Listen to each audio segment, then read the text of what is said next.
Bien, bah, écoutez, bonsoir. On est ravis d'être avec vous aujourd'hui dans les conditions relativement difficiles que connaît la France et même l'Europe et le monde. Avec mes collègues, on a préparé une émission basée sur le basique. Basique ne veut pas dire simpliste. Basique veut dire comment je m'installe. Et vous allez voir qu'il y a plein de possibilités et beaucoup d'erreurs. Comment je vais régler ma machine. Alors là, il y a de moins en moins de gens qui savent le faire et Dieu sait si c'est important de savoir régler sa machine. Comment je vais tenir mon aiguille, comment je vais piquer. Ça, c'est Nabil qui va nous faire ça, hein, bien sûr. Et là aussi, il y a beaucoup de petites astuces à connaître. Et puis, bien sûr, le Graal, c'est à la fin, est-ce que mon malade peut aller au bloc et comment je teste mon malade, hein, comment je teste. Alors là, ça va être présenté par qui d'abord? Tout le monde, vous le connaissez tous, de toute manière, Olivier Maupin, bien sûr. Donc, entre Thomas, Nabil, Olivier, Thierry, globalement, on va revisiter parce que c'est quand même une revisite, puis il y a beaucoup d'expérience. Il y a beaucoup d'expérience, il y a des années d'expérience pour bien déterminer exactement comment réaliser tout ça. Alors avant de continuer et de bien évidemment finir par Clara qui va nous faire son habituelle petite présentation qu'on aime tant sur la fin de l'émission, je voudrais remercier les laboratoires Braun. Alors, je dois réaliser une anesthésie loco-régionale, mais avant toute chose, avant d'éco-repérer, avant de ponctionner, il faut que je m'installe correctement. Alors, une bonne installation, c'est plus de confort pour l'anesthésiste et probablement, c'est une amélioration du taux de succès de l'anesthésie loco-régionale. Je dis probablement parce qu'il n'y a pas du tout de data dans la littérature qui permettent de le prouver. Mais ça repose sur l'expérience et sur le bon sens. Une bonne installation pour une anesthésie loco-régionale, c'est la résultante du bon positionnement de plusieurs éléments. Alors tout d'abord, il y a l'échographe et la sonde d'échographie. Alors ici à Quincy, notre particularité, c'est que ce sont des gros échographes, et du coup, c'est pas trop les échographes qui sont mobiles, mais c'est plutôt les autres éléments qui vont circuler autour de l'échographe. Donc il y a le patient qui est sur le brancard, il y a l'opérateur. On voit trop souvent ce type de positionnement qui ne sont pas du tout adaptés. La sonde d'échographie et la zone à ponctionner est d'un côté de l'opérateur et de l'autre côté, il y a l'écran. On peut constater que le patient est obligé de maintenir sa jambe en l'air, ce qui ne pose probablement pas de problème pour un jeune patient svelte comme celui qu'on a dans l'exemple. Mais par contre, si c'est un patient plus âgé avec plus de comorbidité, il risque de ne pas tenir longtemps et de bouger rapidement. De plus, on peut constater que le brancard est trop bas situé, l'anesthésiste étant debout, donc ça oblige l'anesthésiste à se courber complètement en avant, et cette position n'est pas tenable longtemps. Donc l'écran est loin, donc on distingue moins bien, et en plus le clavier de paramétrage est loin, donc ça gêne pour faire des modifications si besoin. La sonde n'est pas du tout stabilisée. Normalement, il faut qu'on stabilise la sonde en posant la main sur le patient pour pas bouger et gagner en précision. Alors, je récapitule les grands principes. On constate que la sonde et la zone à ponctionner est entre l'anesthésiste et l'écran de l'échographe. Donc, d'un seul coup d'œil, l'anesthésiste passe de l'un à l'autre sans se fatiguer. Le patient est installé en décubitus ventral dans une position confortable, donc il ne risque pas de bouger. La hauteur du brancard est adaptée par rapport à la position de l'anesthésiste et la zone à ponctionner est proche du bord du brancard. De plus, la sonde est bien stabilisée par la main de l'anesthésiste qui ne risque pas de bouger pendant la réalisation du geste. Des petits conseils plutôt pour les débutants, c'est que c'est intéressant de mettre la sonde de manière parallèle à l'écran, de manière à ce que la gauche de la sonde soit située à gauche de l'écran et la droite de la sonde à droite. C'est beaucoup plus facile pour le repérage. Il est très important de savoir utiliser indifféremment la main gauche de la main droite pour tenir la sonde et pour tenir l'aiguille. Donc il est recommandé d'utiliser une gaine de protection stérile ainsi que des dosettes de gel stériles à usage unique. Alors il y a deux possibilités pour le bloc fémoral. La première, c'est de placer le patient et le brancard de manière parallèle à l'écran, donc comme on voit sur cette image, et on va être très bien positionné pour une ponction dans le plan par voie latérale. Une deuxième position pour le bloc fémoral, c'est cette fois-ci le brancard qui est perpendiculaire à l'écran de l'échographe. Et dans cette position, on peut à la fois avoir un abord dans le plan par voie latérale, sur la première image à gauche, ou un abord hors du plan sur l'image de droite. Alors concernant le bloc sciatique poplité, nous avons coutume de positionner nos patients en décubitus ventral. Donc ça permet, dans la grande majorité des cas, à ce que le patient soit confortablement installé. Et en plus, ça permet de tendre les structures et notamment de superficialiser les structures nerveuses, ainsi facilitant la réalisation de l'anesthésie loco-régionale. Alors le bloc interscalénique, donc pareil, on positionne le patient, le brancard et le patient de manière parallèle à l'écran, avec une position demi-assise, ce qui permet d'aborder facilement par voie postérieure dans le plan pour réaliser le bloc interscalénique, mais c'est la même chose pour un bloc supraclaviculaire. Le bloc axillaire. Donc le bloc axillaire, il y a plusieurs installations qui sont possibles. Alors l'installation classique, le patient perpendiculaire à l'écran de l'échographe, avec le bras posé sur une tablette. Alors, on peut facilement aborder le bloc axillaire par voie in-plane, dans le plan par voie antérieure, ainsi que par voie out of plane. Par contre, si on veut utiliser la voie postérieure dans le plan, cette position n'est pas adaptée, elle est plus difficile. Le bloc axillaire, donc par voie postérieure, l'idéal c'est d'utiliser de positionner la main du patient derrière la tête, par contre positionner de manière parallèle à l'écran de l'échographe.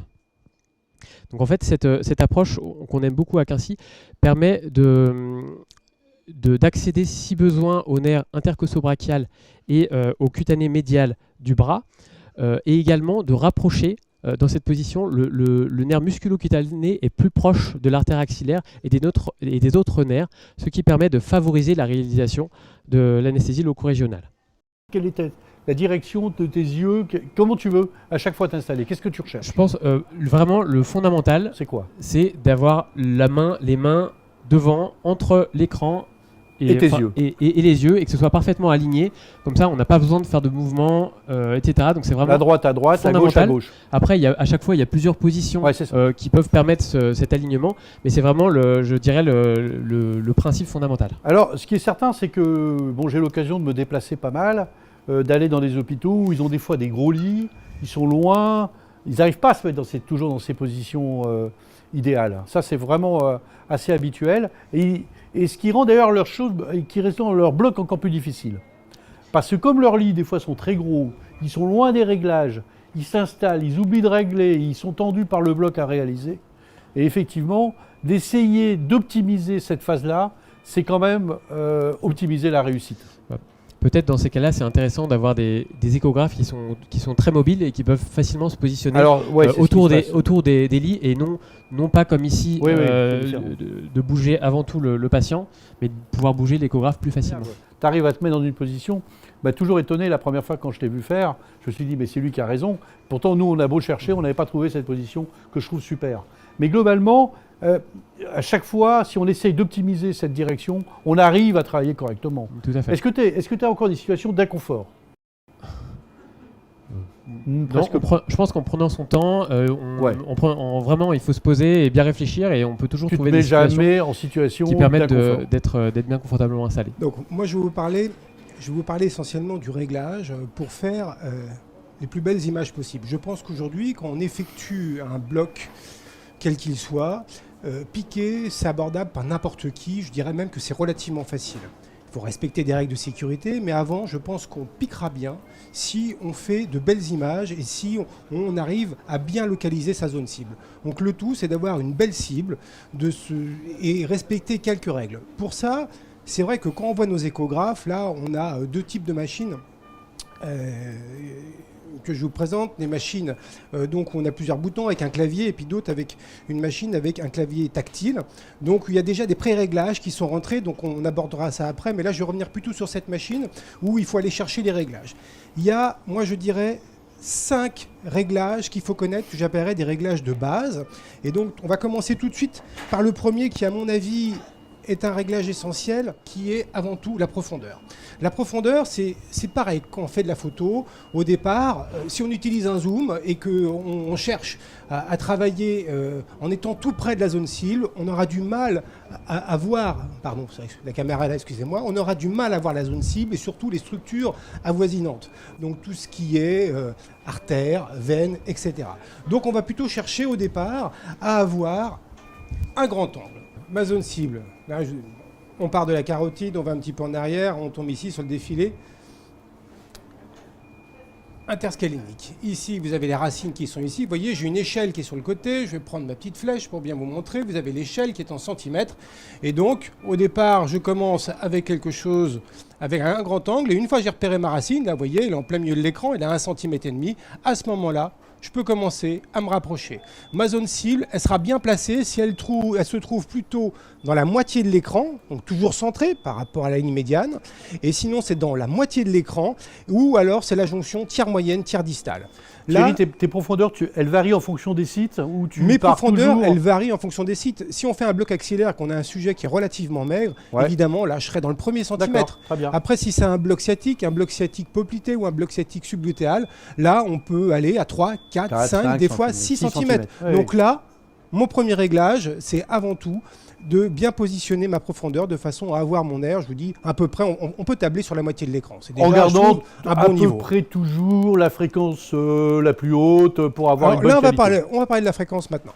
Ça, c'est le premier réglage. Deuxième réglage, effectivement, comme dit Luc, c'est la fréquence.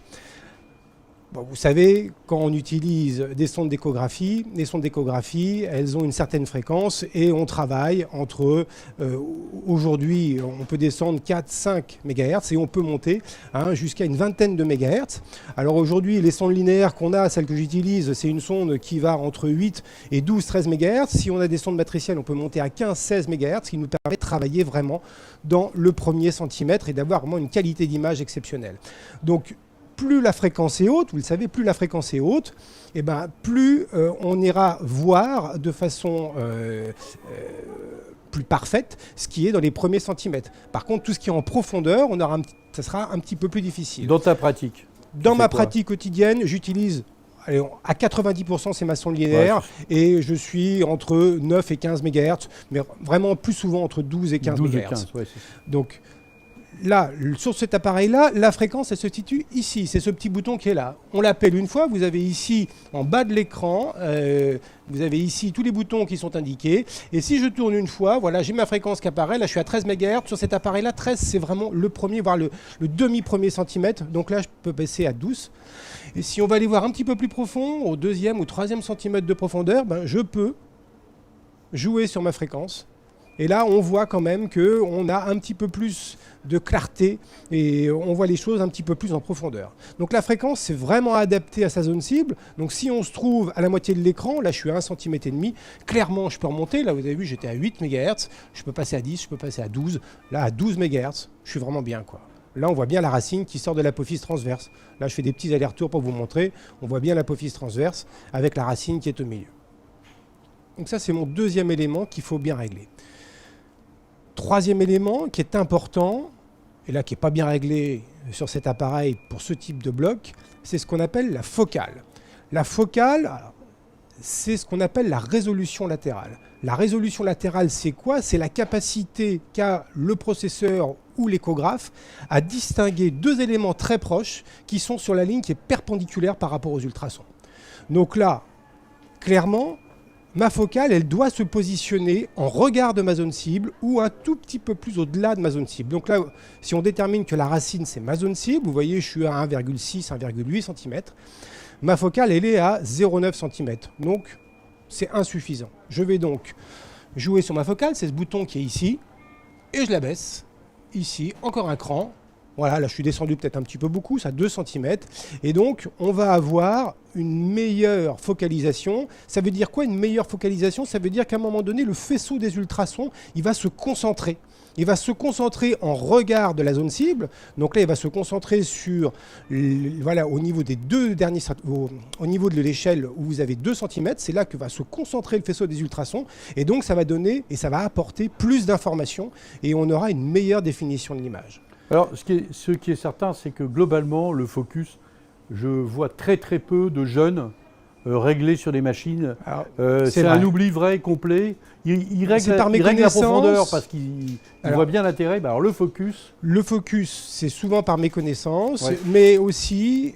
à leur décharge, les nouvelles machines qui sortent, y en a plus. Notamment celle d'à côté, le focus il est déjà pré-réglé et adapté à la fenêtre. C'est-à-dire si on a une fenêtre de 3 cm de façon arbitraire, le focus il sera réglé à 1 cm 4, 1 cm 5. Donc voilà, ça donne une moyenne, mais sachez quand même qu'on peut toujours aller régler le focus de façon à optimiser son image. On a un peu participé à ça d'ailleurs, à savoir quelle était la meilleure position en fonction de la fenêtre qu'on voulait prendre. Après, il y a un autre élément qui est important, le 4e point qu'il faut savoir régler, c'est ce qu'on appelle le gain. Le gain, c'est l'amplification du signal électronique. La machine, c'est une machine électronique, et donc on va amplifier ce signal, et donc on va jouer sur le gain, et ça va donner, si on l'augmente, un petit peu plus de blanc, si on le diminue, un petit peu plus de noir. Alors là, je dirais que ça va dépendre un petit peu de son œil. Chacun a un œil différent, une appréciation personnelle de l'image. Et on n'est pas tous équivalents à ce niveau-là. Donc il faut vraiment le régler à son œil. Et il y a, voilà, c'est ce bouton-là. Et après, si on a toujours un petit peu de difficulté aussi, on l'oublie, il y a un bouton qui est tout à fait simple. Et ça, pareil, je ne le vois pas assez souvent mis. C'est ce qu'on appelle l'automatisation. L'automatisation, c'est ici. Je fais ce bouton et c'est une calibration de la sonde qui va se faire sur chacun d'entre nous. C'est un bouton qui est quasiment exclusif de General Electric. C'est pour ça que tout le monde ne le connaît pas. C'est valable que pour les GE. Ailleurs, il n'y en a pas. Donc, que ça soit Philips, Siemens, Toshiba, il n'y en a pas. C'est bien utile. C'est fondamental. Moi, je trouve ça bien utile. Bien sûr. Donc l'automatisation, c'est vraiment quelque chose pour moi qui est essentiel et qui est important. 5e élément qui est important, et là encore plus quand on fait ce bloc-là, c'est le côté Doppler couleur ou Doppler énergie. Parce que là, vous voyez bien que la racine, c'est un rond noir, et bon, vous savez tous, un rond noir, ça peut très bien être un vaisseau, une artère, une veine. Ce qui me permet de différencier, parce que là, on ne sait pas si c'est un vaisseau ou si c'est un nerf. Ce qui me permet de différencier le nerf du vaisseau, c'est d'utiliser soit le Doppler couleur, soit le Doppler énergie. Le Doppler couleur, vous avez ici ce petit bouton, Color. On appuie, vous avez une boîte couleur qui arrive ici, et je le déplace avec le trackball. Je peux régler ici ma boîte couleur. Là, elle est bien adaptée. Je peux la déplacer surtout avec le trackball. Et là, je vais aller un petit peu plus sur la jugulaire et sur la carotide. Et vous voyez que ça se remplit. Et donc, c'est bien un vaisseau ici. Et que ma racine, c'est bien une racine, ici. Voilà. Vous voyez le rond noir ici qui sort de l'apophyse transverse. Ça, c'est bien une racine. Ça, c'est mon premier Doppler couleur. Vous avez l'autre qui est le Doppler énergie, ici. Le Doppler énergie, il n'est pas très bien réglé celui-là parce que ça bave. Voilà. Hop, on va baisser un peu l'intensité. Voilà, j'ai baissé un peu l'intensité. Personnellement, je préfère le Doppler énergie parce qu'il est moins sensible à la direction. Alors, il n'est pas sensible à la direction. Par contre, il est plus sensible et c'est ce qu'on utilise souvent d'ailleurs pour la perfusion tissulaire. C'est ce qu'on utilise pour aller voir. C'est plus intéressant que le Doppler couleur. C'est plus sensible. Alors, c'est vrai que par rapport au Doppler couleur, le Doppler couleur indique le sens du flux. Puisque quand le flux va vers la sonde, soit en rouge, quand ça s'éloigne, soit en bleu. Mais bon, dans notre pratique d'anesthésiste, dans le loco-régionaliste, on n'en a pas besoin. Et moi, c'est vrai que je préfère l'utilisation, dans ce cas-là, du Doppler énergie. Donc voilà mes 5 petits boutons qui permettent quand même d'avoir une image de qualité. Donc par rapport à la première image et l'image qu'on a maintenant, je vais repasser en mode B. Ici, vous voyez, on a une image, à mon sens, qui est plus contrastée, qui est bien visible. Il y a un autre élément dont j'ai oublié de vous parler, c'est le gain étagé. Parce que quand on a plusieurs éléments sur plusieurs centimètres, plusieurs zones cibles, bien évidemment, quand on utilise une seule fréquence, les informations qui vont être données et qui reviennent de la profondeur sont de moins bonne qualité que les informations qui sont en superficie. Dans ces cas-là, j'utilise le gain étagé et je force le gain sur la position inférieure. Voilà, je diminue le gain sur la position superficielle et je force le gain sur la position un peu plus profonde. Et après, je joue sur le gain général. Alors voilà. moi, je vais volontairement, on va s'arrêter une seconde là-dessus. Cette erreur, elle est terrible. Parce que si vous tombez sur un tripoteur de gain étagé, vous vous trouvez, vous, à repartir avec des résultats totalement faussés, ce que j'ai déjà vu plusieurs fois chez des confrères qui disent mais je comprends pas, on voit pas bien, tout simplement parce que le gain étagé a été hyper forcé, et t'as beau régler le gain, tu t'en sors pas. Il y a le gain étagé, et puis de temps en temps, il y a aussi le matin, on se retrouve, si on peut juste faire un petit zoom là sur l'écran, dans des positions comme ça. C'est ça que je te dis. Et là, on regarde pas, et puis on fait qu'est-ce qui se passe? Qui c'est qui va tout dérégler? Je vois rien. Regardez votre gain étagé, et si vous avez un doute, vous mettez tout au milieu. Et après, Après, c'est un petit peu différent. Voilà, ça c'est ce que j'appelle les réglages de base. Il y a des réglages advanced, mais qu'on verra plus tard, c'est ça? Ouais, un autre jour. La première chose, on s'est bien installé. On a vu comment régler sa machine, et maintenant la deuxième phase, ça va être de savoir comment en fait est-ce que je vais piquer mon bloc. Premièrement, bien piquer un bloc, c'est bien tenir sa sonde. Pourquoi bien tenir sa sonde? Parce que ça va nous permettre d'éviter deux choses. Premièrement, ça va améliorer l'ergonomie, comme l'a dit Thomas. D'accord, c'est hyper important quand on réalise un bloc nerveux périphérique. Donc bien tenir sa sonde, c'est maintenir avec la main posée directement sur le membre du patient. Si je fais un bloc sciatique, si je fais un bloc axillaire, si je fais un tab bloc, peu importe la LR réalisée, je vais poser ma main sur le patient. Le coude, en fait, je vais le poser. Si j'ai possibilité de le poser, eh ben, je vais le faire. Par exemple, si je m'installe en faisant un bloc axillaire avec le bras allongé comme l'a montré Thomas sur une table, évidemment, le coude, je vais pouvoir le poser. La deuxième chose, c'est que je vais ensuite déterminer qu'est-ce que je fais. Est-ce que je pique dans le plan? Est-ce que je pique en dehors du plan? Globalement, les grands principes, c'est l'abord in plane, ou dit dans le champ ou dans le plan. Je vais avoir ma sonde dont les ultrasons vont parfaitement traverser l'ensemble du corps de l'aiguille, c'est-à-dire le corps et le bout de l'aiguille. À l'inverse, quand je vais piquer out of plane ou en dehors du champ, mon champ des ultrasons ne va traverser qu'une partie de mon aiguille. Le corps, le bout de l'aiguille selon l'endroit où je vais me positionner. Et donc en fait, je vais avoir un sentiment d'insécurité un petit peu plus important quand je vais piquer en dehors du plan par rapport à quand je vais piquer dans le plan. Ce sentiment de sécurité, on peut l'observer là sur un bloc qu'on avait réalisé. Je vais donc aborder, comme vous le voyez, l'aiguille dans le plan. Et en fait, on va voir l'aiguille progresser au fur et à mesure de la ponction. D'accord ? On va parfaitement translater la sonde pour se repositionner et voir à chaque fois l'aiguille. Tout en sachant que la difficulté, Luc, dans cette situation-là, c'est que le champ de la sonde, il est extrêmement fin. On a à peu près 1 mm de diamètre. Surtout sur les sondes matricielles, tu as complètement raison. On a 1 mm de diamètre, ce qui veut dire que quand je vais translater ma sonde un tout petit peu dans un sens ou un tout petit peu dans l'autre, eh ben, j'ai plus d'aiguille. Un coup j'ai une aiguille, un coup j'ai pas d'aiguille. Et parfois j'ai un bout de l'aiguille et pas complètement. Et parfois ça peut être une difficulté, notamment quand on débute et quand on a du mal à maîtriser la sonde la sonde et l'aiguille. Finalement, pour avoir une bonne visualisation, donc on l'a dit, c'est bien important d'être parfaitement aligné, mais c'est pas la seule chose. En fait, il va y avoir également une importance de l'angle de ponction. Si je pique avec mon aiguille qui est parfaitement parallèle à la peau, et donc je vais avoir les ultrasons qui vont aller frapper de manière perpendiculaire par rapport à mon aiguille, je vais avoir une image qui est parfaitement écogène. A l'inverse, si j'augmente l'angle, si je prends un angle de 45 degrés ou de 60 degrés, c'est-à-dire si j'augmente l'angle entre la peau et mon aiguille, et ben en fait je vais avoir une diminution de l'écogénicité. On se retrouve d'ailleurs, des fois, je trouve, dans une situation quasiment out of plane quand tu es quasiment vertical. Ça, ce qui fait que c'est une situation tout à fait particulière. Si on pique dans le plan avec un angle supérieur à 45 degrés, on peut considérer que c'est faire du out of plane. Ouais. Alors, est-ce que je me permets là, mais clairement, faut être honnête, ce problème d'angle a été gommé en partie par la qualité des aiguilles qui sont toutes hyper écogènes, clairement. C'est vrai. Ouais. C'est vrai que la qualité des aiguilles maintenant est bien plus importante qu'il y a de nombreuses années. D'ailleurs, quand on regarde un petit peu les études qui étaient publiées à cette époque-là, c'est-à-dire il y a environ 10-12 ans, on voit qu'il y a vraiment une corrélation parfaite entre l'angle de ponction et la visualisation de cette aiguille. Voilà. Et donc plus l'angle est important et moins on visualise l'aiguille. Et le risque qui est lié à ça, c'est que quand on ne voit pas l'aiguille, et bien en fait, quand on demande au médecin anesthésiste de repérer le bout de son aiguille, systématiquement, il est plus loin. Il le voit moins loin que... moins loin ou plus loin? C'est-à-dire qu'en fait, il voit l'aiguille, il a l'impression qu'elle est moins loin que l'endroit où elle est. Et donc en fait, qu'est-ce qu'il se dit? Je vais avancer. Et en fait, c'est là que les complications surviennent.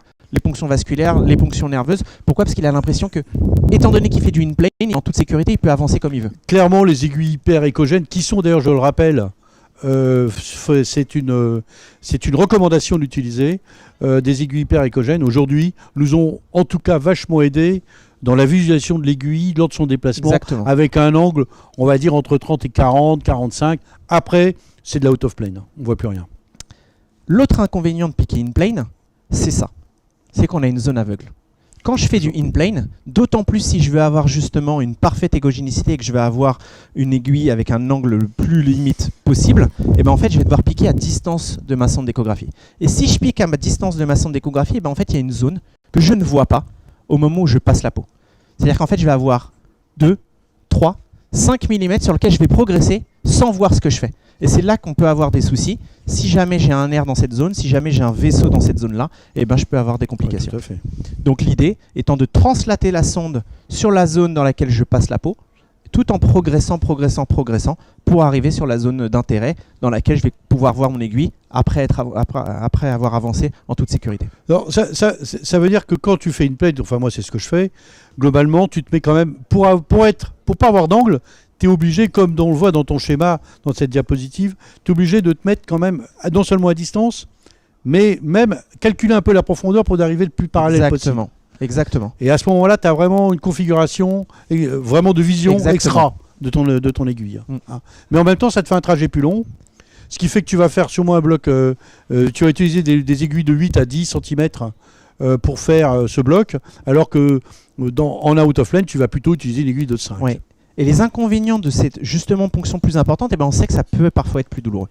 C'est cette fameuse étude qui avait été réalisée ici à Quincy sous Sénart, qui montrait que l'abord in-plane par voie antérieure par rapport à l'abord out of plane était plus douloureux et moins inconfortable pour les patients. Évidemment, si on comparerait à une voie postérieure, peut-être qu'on n'aurait pas les mêmes résultats. En l'occurrence, par une voie antérieure, étant donné qu'on traverse le biceps, eh ben, c'était un petit peu plus inconfortable pour les patients. Fasse l'étude, mais tu as raison. La voie postérieure. Donc voilà. L'autre inconvénient justement d'avoir ces aiguilles un petit peu plus longues, c'est qu'étant donné, que les aiguilles qui sont très longues, elles vont du coup être un petit peu plus souples.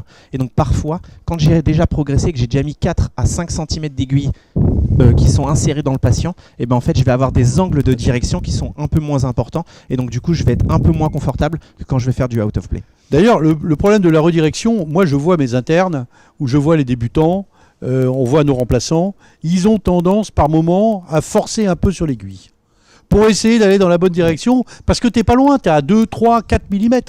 Et tu te dis, je vais y arriver. Franchement, tu recommandes quoi dans cette situation? De te reculer et de reprendre la bonne direction. Je pense que c'est le mieux à faire. Ouais, pour le malade, en tout cas, c'est sûr. Si maintenant je m'intéresse à la voie out of plane, comme on le dit... Non mais attends, il n'y a que tous deux qui la faisons. Hein. Non mais les autres, vous ne savez pas la faire, vous. Pourtant, je peux vous dire que c'est une bonne voie, mais va vous le montrer.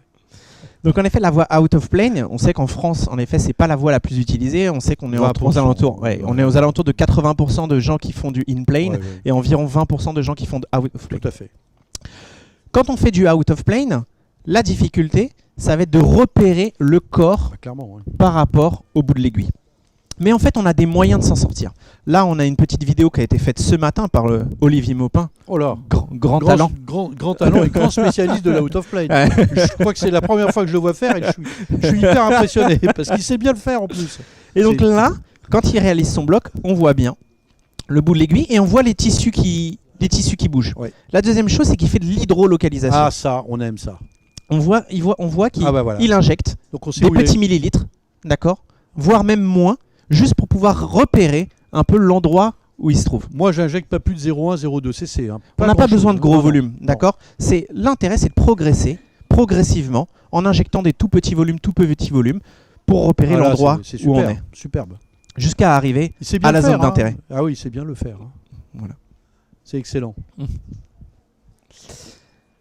Finalement, comme je le disais, la difficulté, c'est vraiment distinguer le corps du bout de l'aiguille.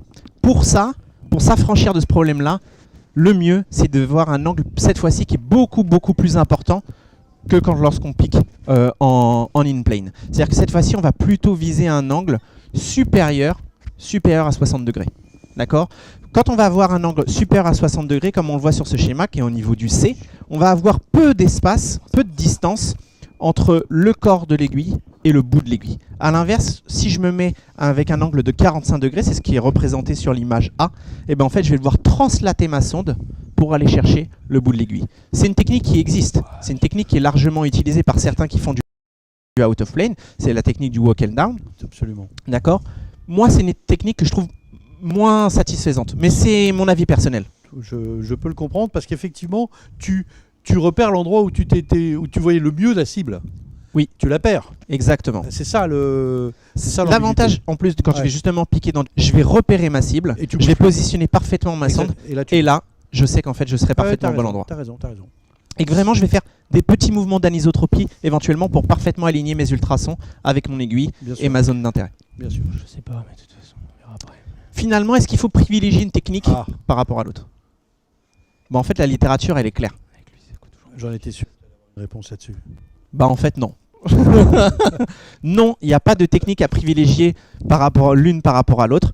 Toutes les études qui ont été faites pour comparer le in-plane au out-of-plane, globalement, sur l'efficacité, sur la sécurité de réalisation des blocs, c'est sensiblement comparable. C'est valable pour du fémorable, c'est valable pour de l'interscalénique, c'est valable pour de l'axillaire, c'est valable pour mettre des voies veineuses centrales. Globalement, l'abord in-plane ou l'abord out-of-plane, à partir du moment où il est correctement réalisé, et ben en fait, c'est la même chose. C'est autant efficace et c'est aussi sécuritaire. D'accord? Donc, est-ce qu'on privilégie une technique? Moi, je pense que c'est une question d'habitude ou en tout cas d'envie. Mais pas seulement. Je pense qu'il faut savoir s'adapter à la sono-anatomie. Si jamais j'aborde un endroit et j'ai l'impression que si j'aborde in plane, je vais me retrouver avec plus de vaisseaux que si je l'aborde out of plane, eh ben, je vais préférer le faire out of plane. A l'inverse, si je vois que j'ai plein de vaisseaux en face de moi, pour la voie out of plane, eh ben, je vais plutôt privilégier du in plane. Par exemple, sur un bloc sciatique, moi j'ai plutôt envie de faire du out of plane. Je trouve que c'est moins douloureux pour les patients. Et donc c'est vrai que pour la réalisation du bloc sciatique poplité, en tout cas je vais préférer du out of plane. Je suis entièrement d'accord avec ça. Il est vrai que bon, pour l'interscalénique, moi je fais du in plane. Après, je crois que chacun peut trouver son chemin. Mais de savoir faire les deux, c'est quand même un élément. À l'inverse, pour du supraclaviculaire, je vais plutôt faire du in plane parce que je sais que c'est plutôt un bloc qui peut être dangereux, notamment chez le débutant, parce qu'on a la plèvre qui n'est pas très loin. D'accord, et également des gros vaisseaux qui sont en plus assez peu sensibles à la compression. Et donc en fait, c'est pour cette raison-là que je vais plutôt réaliser un bloc in plane pour cela. D'ailleurs, qu'est-ce que nous disent les recommandations?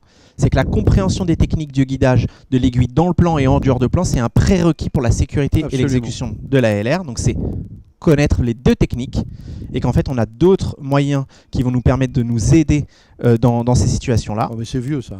La neurostimulation évidemment maintenant on peut la mettre de côté. Ah oui, c'est vieux ça. L'hydrolocalisation, l'hydrodissection et le déplacement des tissus avec les mouvements de l'aiguille, ça reste entièrement d'actualité. Complètement d'accord avec toi. Voilà. Et en tout cas je pense qu'en effet l'hydrolocalisation c'est vraiment quelque chose d'extrêmement important.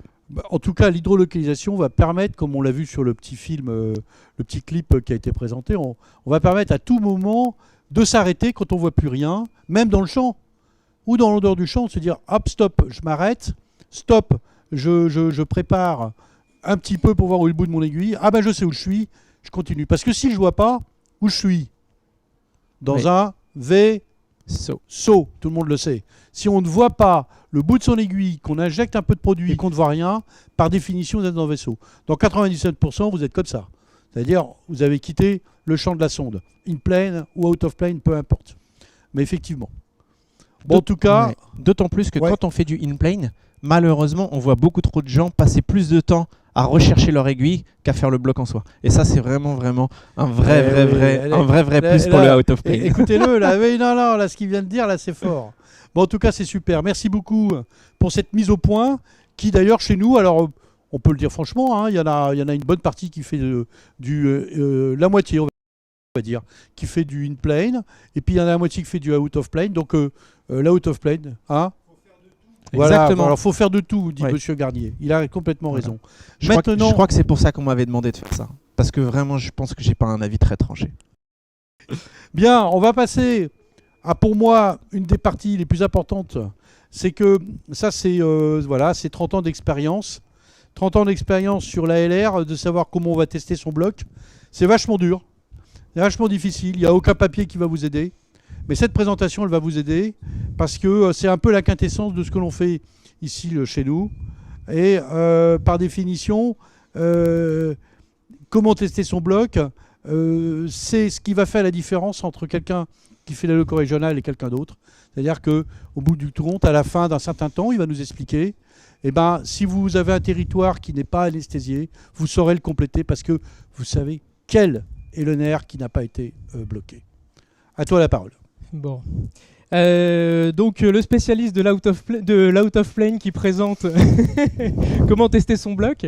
Vous avez compris que je suis plutôt in plane habituellement, mais bon, ça m'arrive de faire de l'out of plane et comme on l'a dit, je pense qu'il faut faire un petit peu de tout. Pour les films. Alors, comment tester son bloc, si on peut lancer. C'est comme le Giral, une bite. Voilà. Alors, comment tester son bloc. Alors, d'ailleurs, vous n'allez pas trouver cette réponse facilement dans les textbooks. Il y a très peu de littérature sur le sujet. Dans les textbooks d'ALR, il y a en règle générale pas de chapitre sur ce sujet.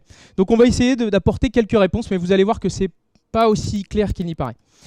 On va commencer par parler des objectifs d'un test de bloc.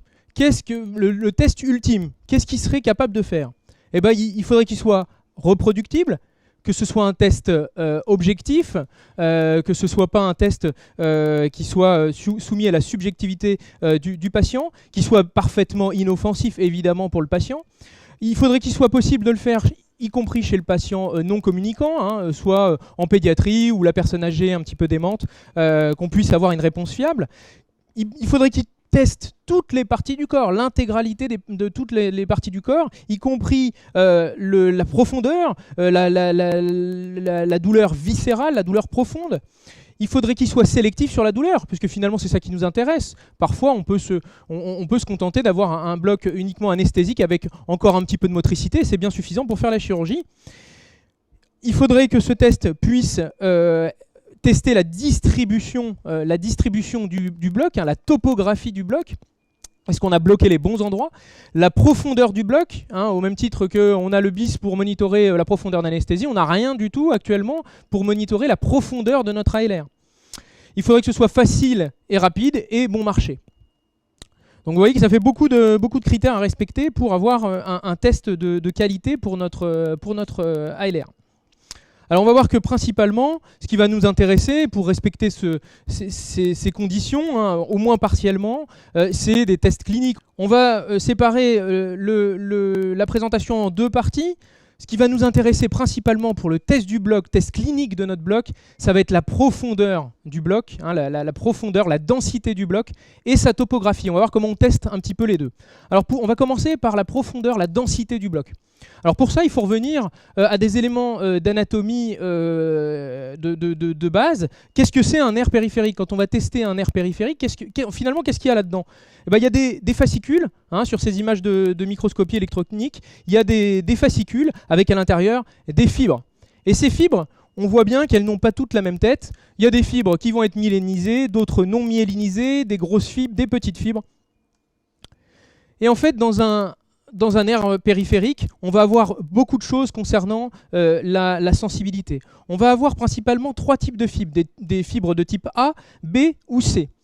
Dans les fibres A, on va rencontrer des fibres A-alpha qui sont responsables de la motricité. Au niveau de l'efférence, c'est la motricité.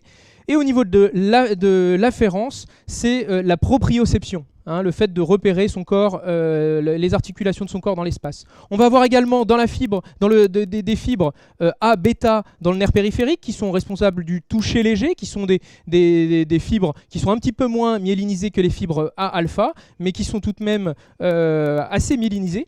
On va avoir des fibres A-gamma, qui sont des fibres aussi motrices complémentaires. On va avoir des fibres A-delta, et ça, ces fibres A-delta vont particulièrement nous intéresser puisqu'elles sont impliquées dans la douleur.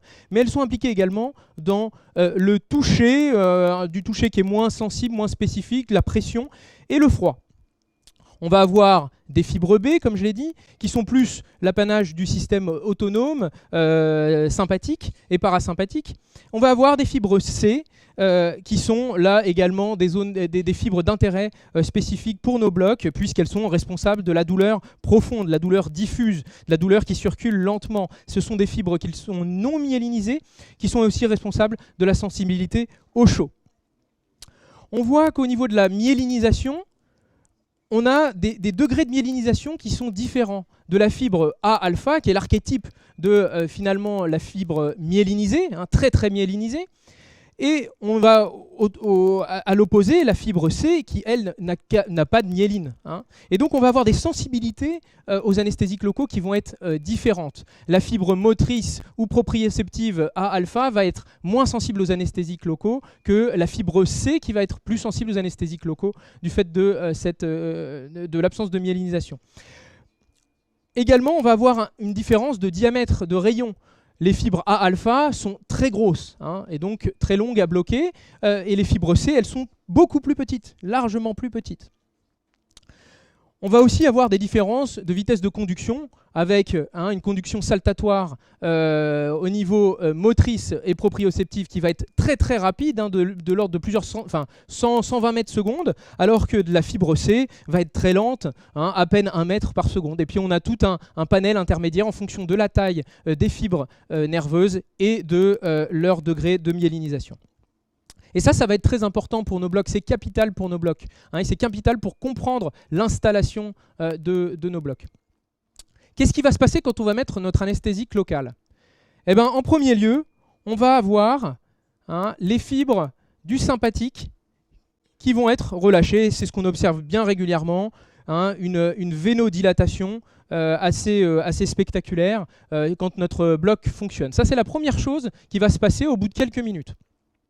Ensuite, on va avoir une disparition de la sensation de froid. Hein, certains testent avec un glaçon. Et on va aussi avoir une disparition de la sensibilité, ce qu'on appelle le pinprick test. Donc c'est la sensibilité avec une tête d'aiguille, hein, la sensibilité à la piqûre. Hein, et ça, c'est les fibres A delta qui s'en occupent. Et donc quand elles sont anesthésiées, on perd ces deux sensibilités.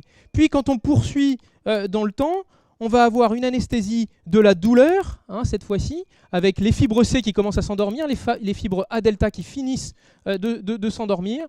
Et puis, on va avoir une anesthésie donc aussi à la chaleur, à peu près de manière concomitante. Puis vient ensuite, là, les grosses fibres musculaires myélinisées, le bloc moteur qui va commencer à s'installer, hein, fibre A-alpha, puis le toucher léger, A-bêta, et enfin, dans les blocs très profonds, la proprioception. Et même, on peut aller jusqu'à la sensation de membres fantômes. Hein, là, on a des blocs, à partir du moment où on n'a plus le toucher léger et on n'a plus la proprioception, on est sur des blocs qui sont extrêmement puissants, extrêmement profonds. Alors, en règle générale, pour ce qui est d'un bloc du membre supérieur, on va surtout avoir besoin de s'arrêter ici, au moins ici. Hein. On n'a pas forcément besoin d'avoir un bloc moteur très puissant, hein, pour avoir un bloc anesthésique. Par contre, pour un bloc du membre inférieur, là il faut être beaucoup plus puissant et il faut quasiment avoir systématiquement un bloc moteur pour avoir un bloc anesthésique. Donc ça, voilà l'évolution de l'installation d'un bloc en fonction des tests qu'on peut réaliser, des tests cliniques simples qu'on peut réaliser pour l'évaluation d'un bloc, d'un nerf périphérique. Alors il y a peu d'études sur le sujet, hein. Il y a des études qui commencent à dater des études de physiologie sur des nerfs de mammifères, enfin on remonte très très loin. Hein. Et il y a heureusement cette étude de 2004 qui a étudié chez 53 patients 201 nerfs, c'était du BIS, c'était du bloc infraclaviculaire, c'était du bloc sciatique par voie parasacrée avec de la mépivacaïne à 1,5%. Ce n'était pas de l'échographie, hein, pas encore à l'époque, mais les auteurs se sont intéressés à l'installation du bloc. Hein, en termes de sensibilité, de motricité. On voit effectivement ici que les premières fibres qui vont être atteintes, donc c'est les fibres A delta, avec au bout de environ 9-10 minutes, un bloc, 9-10 minutes en moyenne, un bloc de ces fibres A delta, puis les fibres C, un petit peu plus tard, 10-11 minutes, puis bloc moteur, au bout de entre 15 et 20 minutes, puis la proprioception, cette fois-ci au bout de 20-25 minutes. Hein, donc cette étude, moi je la trouvais intéressante et il n'y en a pas beaucoup, donc je souhaitais vous la présenter. Alors maintenant qu'on a vu comment on peut tester la profondeur de son bloc en fonction de la sensibilité des différentes fibres à nos tests cliniques, on va s'intéresser maintenant à la topographie. Comment on va tester la topographie de notre bloc? Est-ce qu'on a bien bloqué les bonnes zones? Alors, si on s'intéresse à la main en premier lieu, pour vérifier qu'on a bien testé un nerf médian, on va s'intéresser à des... avant ça, on va juste cadrer les choses. Pour tester nos nerfs, il faut tester des zones qui sont dites autonomes. C'est-à-dire qu'on est sûr de ne pas tester un autre nerf avec. Et pour ça, on n'a pas beaucoup de choix, il n'y a pas beaucoup de zones, parce qu'en fait, il y a beaucoup de territoires de recouvrement. En fait, ces schémas qu'on nous présente sont totalement faux, puisqu'il y a énormément de recouvrement entre les zones. Hein, c'est pas ou bleu ou rouge, c'est un petit peu des deux, probablement à la jonction des deux. Donc, quand on va tester nos différents nerfs, on va s'intéresser à des zones autonomes. Hein. Donc pour le médian, on va s'intéresser à la pulpe du 2e doigt. Pour le nerf ulnaire, on va s'intéresser à la pulpe du 5e doigt. Pour le radial, on va s'intéresser donc à la peau en regard de la première commissure. Si on veut tester le bloc moteur, on va demander pour le médian de fermer la main pour tester les fléchisseurs des doigts. Au niveau de l'ulnaire, on va demander d'écarter les doigts pour tester les muscles intrinsèques innervés par le nerf ulnaire. Et pour le nerf radial, on va demander de relever le poignet pour tester les extenseurs. Maintenant, si on s'intéresse au bras, hein, un petit peu plus haut, bras et avant-bras, on va s'intéresser principalement au territoire cutané, hein, ici. On va tester le cutané médial de l'avant-bras sur la face médiale de bras, le cutané latéral de l'avant-bras, hein, c'est la branche terminale du musculo-cutané sur la partie latérale du bras. On peut tester le nerf axillaire au niveau du deltoïde, et nerf important, souvent négligé, le cutané médial de l'avant-bras et plus ou moins son anastomose avec l'intercostobrachial qu'on va tester au niveau de la face interne de bras. Ça, c'est surtout pour le garrot. Hein. Souvent, on l'oublie, mais ça peut occasionner des douleurs franches avec le garrot. Ou si on veut, une chirurgie de coude, hein, où parfois ces territoires descendent un petit peu plus bas, hein, en médial. Au niveau du membre inférieur, si on s'intéresse donc à la cuisse, et donc on a fait un bloc fémoral, on va s'intéresser à une zone élective qui est la partie médiale de la cuisse, hein, la face médiale de la cuisse. Ici, on ne teste pas l'obturateur, hein, on teste vraiment le fémoral. Si vous êtes ici, vous risquez d'être dans un territoire de chevauchement entre le cutané latéral de cuisse et les branches du fémoral. Si on veut tester le cutané latéral de cuisse, c'est la partie latérale de la cuisse, hein, franchement latérale. L'obturateur, au niveau sensitif, difficile à tester parce qu'il n'est pas forcément présent à chaque fois. Hein, donc au niveau sensitif, difficile à tester. Par contre, au niveau moteur, si on veut le tester, il va falloir tester une adduction de la jambe. Adduction dans le plan du lit, hein, parce qu'on peut ramener la jambe avec d'autres muscles que les adducteurs qui sont innervés par l'obturateur. Hein, donc adduction de la jambe dans le plan du lit. Pour le fémoral, on testera le fait de relever la jambe genou fléchi. Hein, on ne va pas tester la flexion de hanche, hein, qui est plutôt l'apanage du muscle psoas. Si on descend encore un peu, on va pouvoir tester notre nerf tibial, on va le tester plutôt sous le pied, hein, au niveau de la face plantaire. Pour le fibulaire profond, hein, on va tester la première commissure. Le superficiel, on va tester le dos du pied. Le sural, le 5e rayon. Et le saphène, bon, on teste en général la malléole interne. Hein, il descend plus ou moins bas. On va tester en fonction de sa chirurgie. Par exemple, si on fait un hallux valgus, on va le tester au niveau de la cicatrice pour être sûr qu'il n'est pas là. Hein, on n'a pas besoin de forcément le tester au niveau de la malléole. Hein, on va surtout tester au niveau de la chirurgie. Pour ce qui est de la motricité, pour le tibial, on va demander au patient d'étendre le pied, hein, de faire donc une flexion plantaire. Et pour le fibulaire profond, on va demander de relever le pied, donc une extension du pied et une flexion dorsale du pied, je vais y arriver, pour tester le fibulaire profond. Alors, tout ça, ça a ses limites. Hein, vous avez vu, on teste que de manière très superficielle au niveau topographique. On va tester finalement que le dermatome. On ne va pas du tout tester, ou on va le tester dans une mesure assez faible, le myotome avec nos tests de motricité, hein, mais c'est assez faible. On va surtout tester le dermatome. On va peu tester le myotome, mais on va surtout pas du tout tester l'ostéotome. Donc c'est assez incomplet, hein, et je veux que vous ayez quand même ça en tête. C'est des tests cliniques qui sont certes utiles, qui vont apporter des faisceaux d'arguments pour dire que notre bloc marche, mais c'est pas certain à 100%. Autre chose qu'il faut avoir en tête, il y a une variabilité sensitive au niveau des dermatomes qui est relativement importante. Si je prends un exemple au niveau de la main, il y a cette étude qui est extrêmement intéressante, qui est parue récemment dans le BJA en avril 2018, où ils ont fait des blocs tronculaires au niveau de l'avant-bras. Ils ont bloqué le médian, le radial, l'ulnaire de manière successive, et ils ont regardé à chaque fois les territoires d'innervation sensitive. Et ils se sont aperçus qu'il y avait quand même des zones qui sont non négligeables, qui sont assurées ici sur les schémas, qui ne sont pas innervés par ces 3 nerfs. Donc, c'est-à-dire que si on fait un médian, un radial, un ulnaire, eh bien, il y a des parties sensitives de la main au niveau du dermatome qui ne sont pas bloquées. Si votre incision elle est là-dedans, c'est sûr que vous avez un bloc qui n'est pas efficace. Alors pourquoi on a ces zones ? Probablement qu'il y a des variations anatomiques avec le cutané médial de l'avant-bras, le cutané latéral de l'avant-bras ou d'autres petites branches sensitives qui vont s'étendre sur la main. Hein. Comme je vous l'ai dit, ce ne sont pas des barrières comme on peut rencontrer dans les livres d'anatomie, dans les textbooks. C'est beaucoup plus complexe que ça. Donc, avoir également en tête cette variabilité. Et puis, il y a encore autre chose. On peut avoir des anastomoses entre les nerfs qui sont possibles. Hein. Et donc, ça, c'est bien connu des chirurgiens de la main. On a des anastomoses très régulièrement. C'est un exemple entre le nerf médian et le nerf ulnaire qui peuvent se passer au niveau de l'avant-bras, mais aussi au niveau de la face, enfin, au niveau de la main. Hein, au niveau de la main. Les plus communes, c'est celle de Martin Gruber.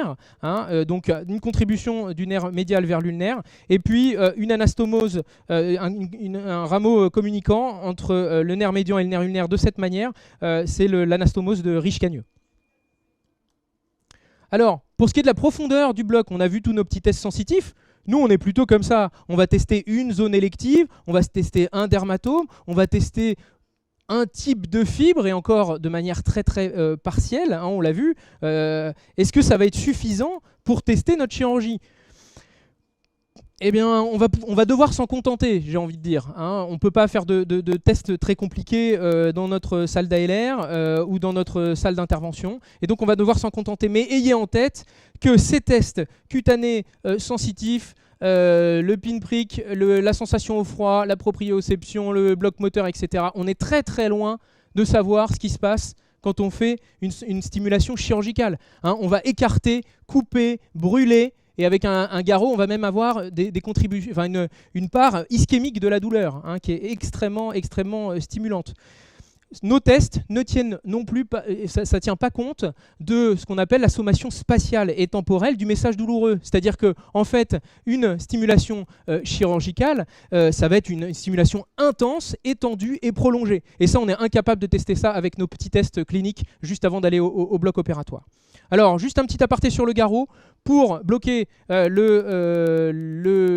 zone du garrot, quand on est sur un garrot de bras, il faut bloquer le musculo-cutané, hein, le radial et le cutané médial de bras avec son anastomose avec l'intercosto-brachial, hein, pour que le garrot soit supporté. Hein, le radial, il faut que sa branche tricipitale, c'est le triceps qui fait mal en général sur le garrot. Hein. Si on a un garrot de cuisse, il faut forcément avoir bloqué le fémoral et le cutané latéral de cuisse. L'obturateur est moins important, le sciatique aussi, curieusement, mais on n'a pas forcément besoin d'un sciatique pour supporter un garrot de cuisse. Alors, est-ce qu'il y a d'autres moyens de monitorage ?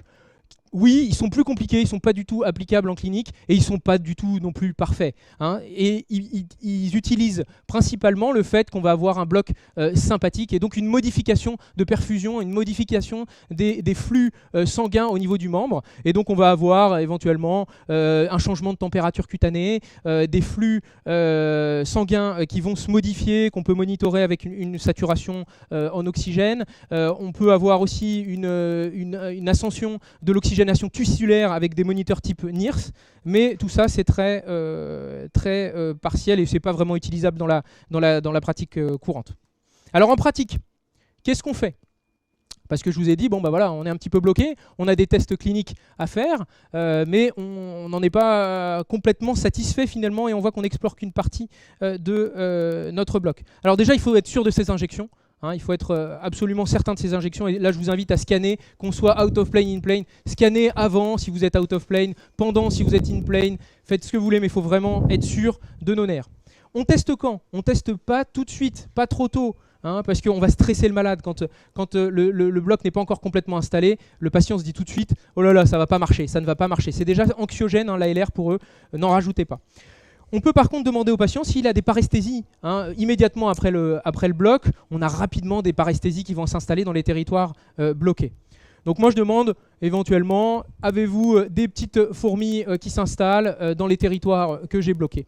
Ensuite, un petit peu plus tard, au bout de 10-15 minutes ou un petit peu plus longtemps en fonction de l'anesthésique locale que vous avez utilisée, on va tester le dermatome, un petit peu comme je vous ai montré tout à l'heure, en pinçant. Nous on fait régulièrement, on pince. On n'a pas tous une aiguille dans la poche, et puis c'est pas forcément très performant. On va stimuler, faire une stimulation douloureuse en pinçant. Alors on n'abîme pas les malades quand même, mais on pince un petit peu fort. On va tester en zone autonome, donc je vous en ai parlé, pour être sûr d'avoir bloqué tel ou tel nerf. On va tester en regard de l'incision, parce que je vous ai dit qu'il y avait des variations anatomiques, donc il faut bien être sûr qu'au niveau de l'incision, même si en territoire autonome c'est bloqué, il faut être sûr qu'au niveau de l'incision c'est bloqué. On va tester en regard du garrot, pour pas se retrouver avec un malade qui ne supporte pas son garrot. Puis un petit peu plus tard, on va pouvoir éventuellement aussi tester donc, la motricité, qui va conforter l'anesthésiste, peut-être faussement, il y a aussi possibilité d'erreur sur des tests moteurs qui vont être concluants et finalement une analgésie qui ne va pas être suffisante. Mais on ne va pas en parler aujourd'hui, ça prendrait trop de temps. Mais ça conforte l'anesthésiste en règle générale et ça conforte surtout le patient qui se dit c'est bon, mon bras ne bouge plus, je suis tranquille. Et puis, si le patient n'est pas réconforté avec tout ça, on peut éventuellement faire tester le patient avec son autre main. Il peut se prendre la main et puis tester, éventuellement lui demander de se pincer certaines zones pour qu'il sente bien la différence. Voilà, donc un sujet pas facile d'apporter des réponses claires. Vous voyez qu'on est un petit peu limité par nos tests cliniques. Et donc, voilà comment on teste nos blocs à Quincy. Et globalement, ça apporte un faisceau d'arguments qui nous convient bien. J'ai une idée claire, moi. Bah ouais, Tant parce mieux. que j'ai une idée claire. Et je pense que c'est ça le plus important, c'est d'avoir une idée claire dans une situation où il n'y a pas de papier, il n'y a rien qui va nous aider. C'est quoi l'idée claire? C'est notre pratique de tous les jours. Là, on est vraiment dans l'expertise.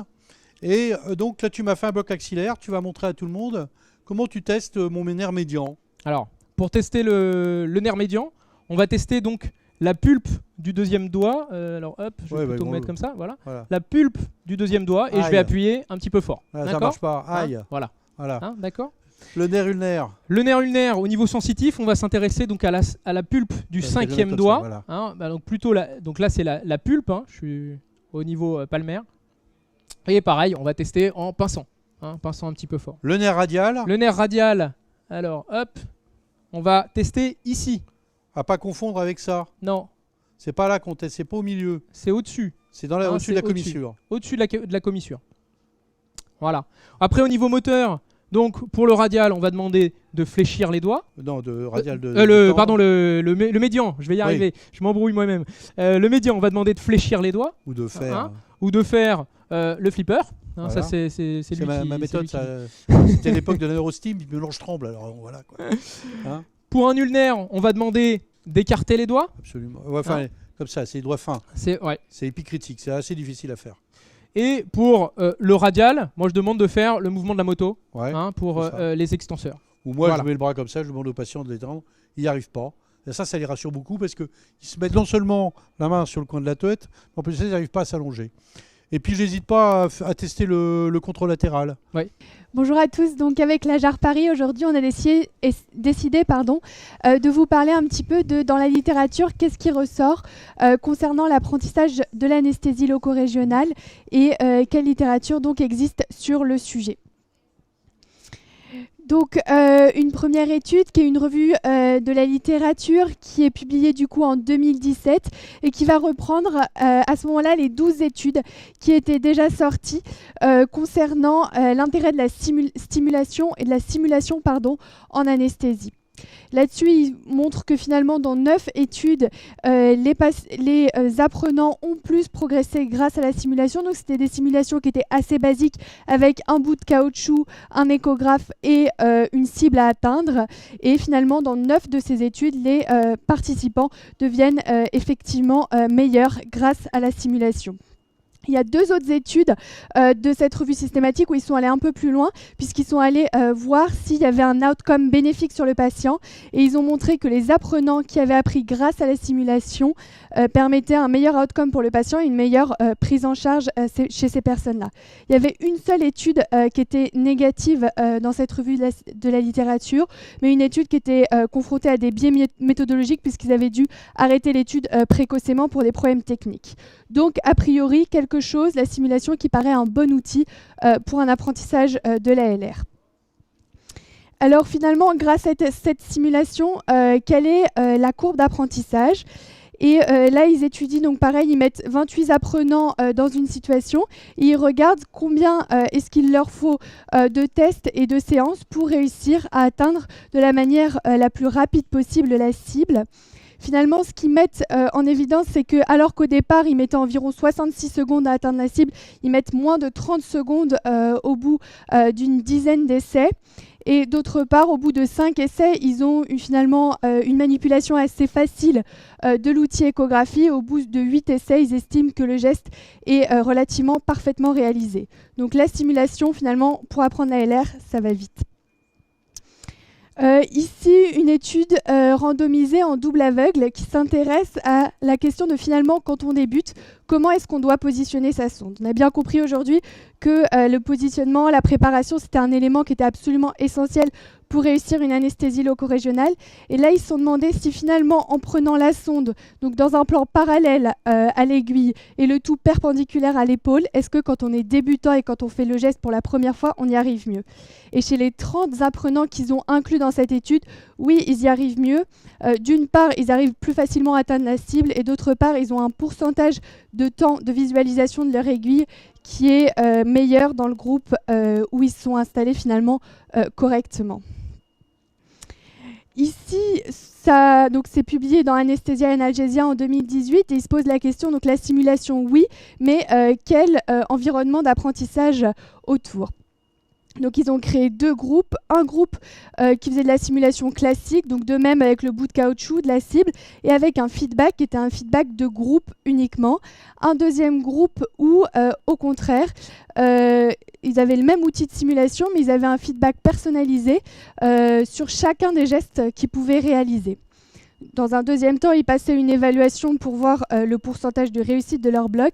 Finalement, les apprenants qui avaient eu comme ça un feedback très personnalisé sur chacune de leurs interventions avaient un meilleur pourcentage de réussite et un meilleur pourcentage de rapidité d'exécution du bloc. Donc la simulation, oui, mais pas dans n'importe quel environnement d'apprentissage. Ici, donc, assez intéressant, ils sont allés un petit peu plus loin que le simple caoutchouc avec l'aiguille. Ils se sont dit finalement, ce qui est particulièrement difficile quand on apprend l'anesthésie loco-régionale, c'est le fait d'avoir un double écran avec d'une part, d'un côté, notre sonde avec notre aiguille et d'autre part, dans un autre plan, l'écran de l'échographe avec la réalisation du bloc. Donc, ce qu'ils se sont dit, c'est pour pouvoir faciliter finalement cette coordination entre le geste et l'écran, on va les mettre les deux sur un même écran.